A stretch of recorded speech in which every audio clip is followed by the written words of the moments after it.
বোমা ক্ষেপণাস্ত্র ছুড়েও যেন আর কাজ হচ্ছে না। ইরানকে বাগে আনতে এবার রীতিমতো দিশেহারা অবস্থা আমেরিকার। তেহরানকে নিজেদের শর্তে আলোচনা টেবিলে বসাতে এবার প্রচলিত যুদ্ধের বাইরে হাঁটতে চাইছে পেন্টাগন। আর এই লক্ষ্যেই মার্কিন সামরিক বিশ্লেষকদের কাছে সৃজনশীল ও ব্যতিক্রমী পরিকল্পনার খোঁজ চেয়ে পাঠানো হয়েছে এক চাঞ্চল্যকর ইমেইল। হ্যাঁ, ঠিকই শুনেছেন, সামরিক বাহিনীর মতো জায়গায় এমন আউট অফ দ্য বক্স অর্থাৎ ভিন্নধর্মী আইডিয়া চেয়ে ইমেইল করার ঘটনা ইতিহাসে বিরল। কিন্তু হঠাৎ কেন এমন অদ্ভুত পথে হাঁটতে হচ্ছে ট্রাম্প প্রশাসনকে? মার্কিন সেন্ট্রাল কমান্ড বা সেন্টকমের গোয়েন্দা শাখার এক শীর্ষ কর্মকর্তা সম্প্রতি তার দলের কাছে লেখা ইমেইলে জানিয়েছেন, আমরা ইরানের ওপর চাপ সৃষ্টি ও শাস্তি দেওয়ার নতুন, সৃজনশীল এবং প্রচলিত ধারার বাইরে থাকা উপায় খুঁজছি। সিএনএন এর রিপোর্ট অনুযায়ী এই ইমেইল প্রমাণ করে যে প্রেসিডেন্ট ট্রাম্পের হাতে ইরানকে চাপে রাখার মতো কার্যকর বিকল্প ক্রমশ ফুরিয়ে আসছে।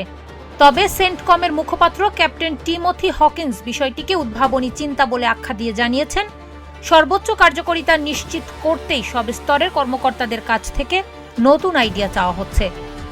মজার ব্যাপার হলো, এই ইমেইল পাঠানোর কয়েকদিনের মধ্যেই ইরানের বিরুদ্ধে নতুন করে হামলার হুঙ্কার দিয়েছিলেন ট্রাম্প। কিন্তু তারপরই হঠাৎ ইউটার্ন, হামলা স্থগিতের ঘোষণায় আসে হোয়াইট হাউস থেকে। জানা গেছে, সৌদি আরবের যুবরাজ সহ মধ্যপ্রাচ্যের বেশ কয়েকজন নেতার ফোন পেয়েই অবস্থান বদলান মার্কিন প্রেসিডেন্ট। গত কয়েক সপ্তাহ ধরে হরমুজ প্রণালীতে ইরানের সামরিক শক্তি গুঁড়িয়ে দিতে টানা বিমান হামলা চালিয়েছে আমেরিকা।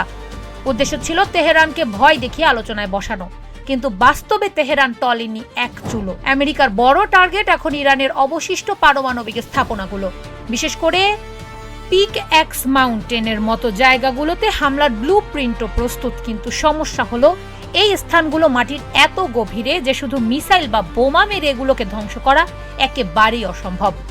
সামরিক কর্তারা বলেছেন, এগুলো পুরোপুরি ধ্বংস করতে হলে পাঠাতে হবে স্থল বাহিনী। কিন্তু ট্রাম্প সেই চরম ঝুঁকিপূর্ণ সিদ্ধান্ত নিতে নারাজ, কারণ এই সংঘাত শুরু হওয়ার পর ইতিমধ্যেই 18 জন মার্কিন সেনা প্রাণ হারিয়েছেন। আর আমেরিকার কফিন মিছিল দীর্ঘ করতে চান না তিনি। মার্কিন গোয়েন্দা সংস্থা সিআইএ এবং প্রতিরক্ষা গোয়েন্দা সংস্থা ডিআইএ এর সাম্প্রতিক রিপোর্টে ট্রাম্পের কপালের ভাঁজ আরও বাড়িয়ে দিয়েছে। তাদের স্পষ্ট দাবি, বর্তমান এই বিমান হামলা দিয়ে ইরানকে কখনোই বাগে আনা যাবে না। জয়েন্ট চিফস অফ স্টাফের চেয়ারম্যান জেনারেল ড্যান কেইনো একই কথা স্বীকার করেছেন।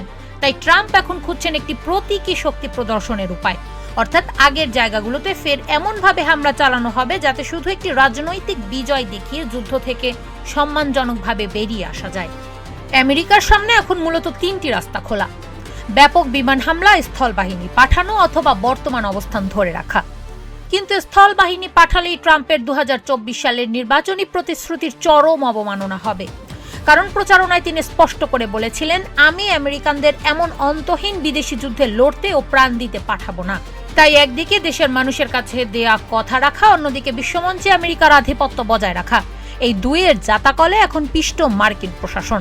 তবে শুক্রবারের ক্যাবিনেট বৈঠকে ট্রাম্প নিজের চেনা মেজাজেই ফিরছেন। হুঙ্কার দিয়ে বলছেন, আমরা জিততে চাই, আমরা তাদের ওপর এত কঠোর আঘাত হানবো যে একসময় তারা নিজেরাই বলবে আমরা আর সহ্য করতে পারছি না। এখন দেখার বিষয়, সেন্টকমের নতুন সৃজনশীল আইডিয়া ট্রাম্পকে কিভাবে এই গোলক ধাঁধা থেকে বের করে আনে। আমেরিকা কি পারবে বিনা যুদ্ধে ইরানকে পরাস্ত করতে? কারিমা, ভোরের আকাশ।